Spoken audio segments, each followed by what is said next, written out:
So AI, Yeah, what if Goku was an SCP? that's a really dumb idea. Do not press that button. Do not.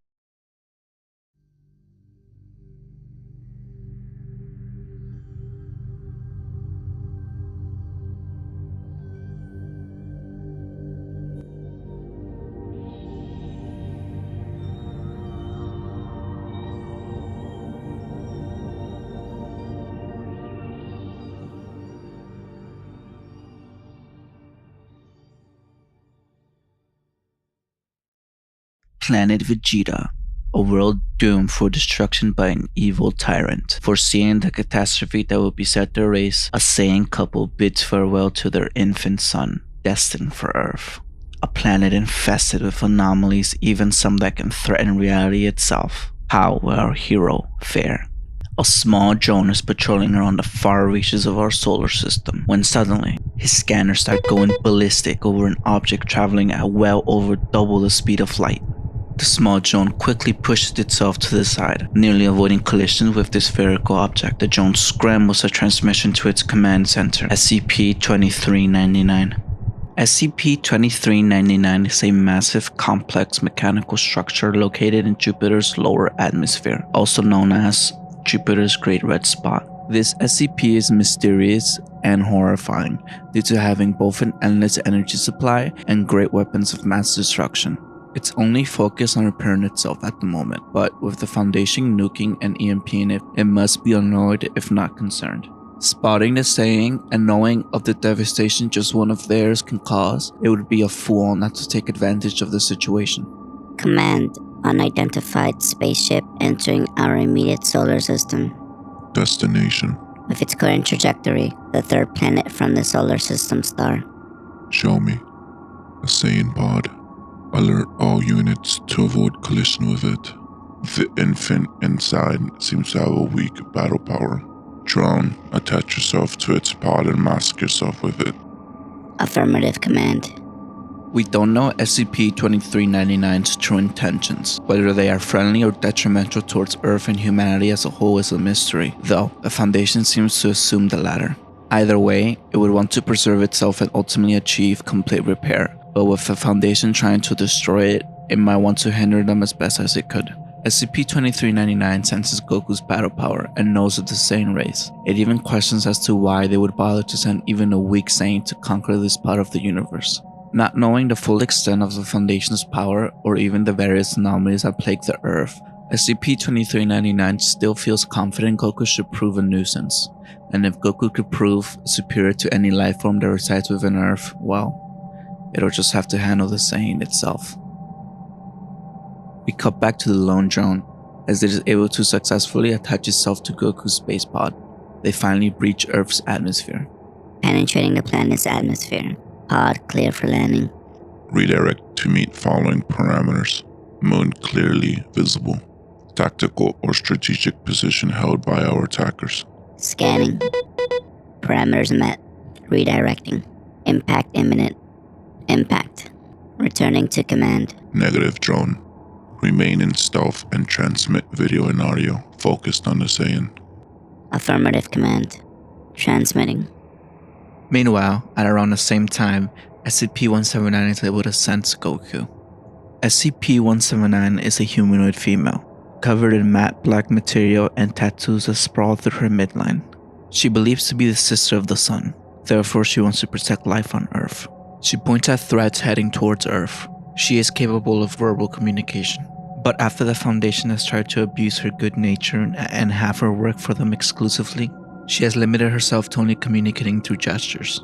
Sensing a threat within the incoming Saiyan, she points at him. The Foundation is immediately notified, but not being able to detect anything due to SCP-2399's stealth technology, they grow confused. What? What is she pointing at? There's nothing in that section of space that we don't know of. The site director takes over, having the highest authority on being able to communicate in French, SCP-179's native tongue. 179, what are you pointing at? We've been checking for the last minute and there's nothing there. 179, if it's something dangerous, we need to know. 179, respond. The frustration of the director is palpable. He's concerned. not knowing what the hell could be approaching the Earth. He picks up the phone next to him, ready to make a call to the O5 Council, but is interrupted by a loud boom as Goku's space pod breaches the atmosphere, toppling him over. Facility currently under attack by an unknown entity. All security personnel please report to the outdoor research sector. All other staff please remain inside for your own safety. The director quickly jumps to his feet and exits his office into the chaos of the halls. Guards are gearing up and mobilizing. Researchers and staff are panicking. Some are even crying. The director dusts himself and heads towards the outdoor research sector. The Saiyan infant opens his eyes as the pod slowly comes to an open. The cold night breeze sweeps across his face, sending chills all around him. Goku slowly crawls out of his confined pod and onto the disturbed earth around him. Being at the center of a large crater, he slowly begins his ascent, curious to the commotion up above.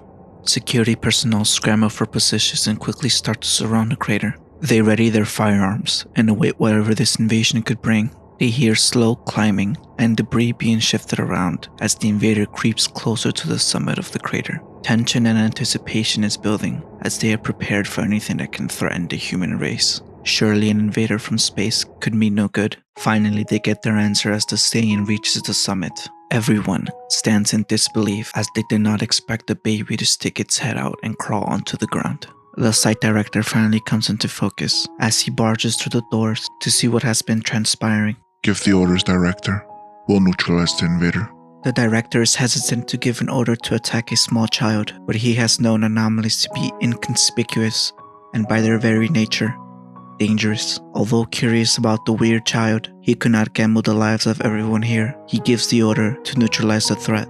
Before the director could give the order, the head researcher speaks up, being disgusted at the thought of harming a child. She argues efficacy, and he argues the greater good. There is no room for emotion when dealing with anomalous threats. Goku, amidst the yelling and being exposed to the elements, starts crying. The head researcher breaks formation and heeds the cries.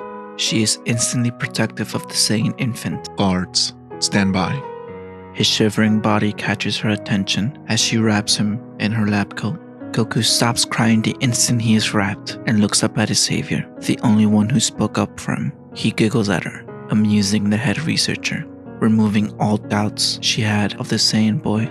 She notes the only weird thing about him seems to be his tail and his hair. She stares lovingly into his eyes, and he stares back. She can see the wanderlust in his eyes, his kindness and fortitude. Goku can see the stars right above, her smile, and the moon. A primal energy unlocks within Goku, taking over his will. His eyes begin to glow red and a thick fur quickly envelops his body. His fangs protrude and his snout enlarges along with the rest of his body. Damn it, Doctor. Get out of there. Guards, open fire. She reacts quickly and drops the Saiyan. Landing on his feet, a barrage of bullets hit Goku all over his growing body. But it's too late. He stares down at the researcher. She's petrified, like a deer caught in headlights. The Saiyan stomps down on the head researcher, crushing her under his foot. Now, finally, in his completed Ozaru form.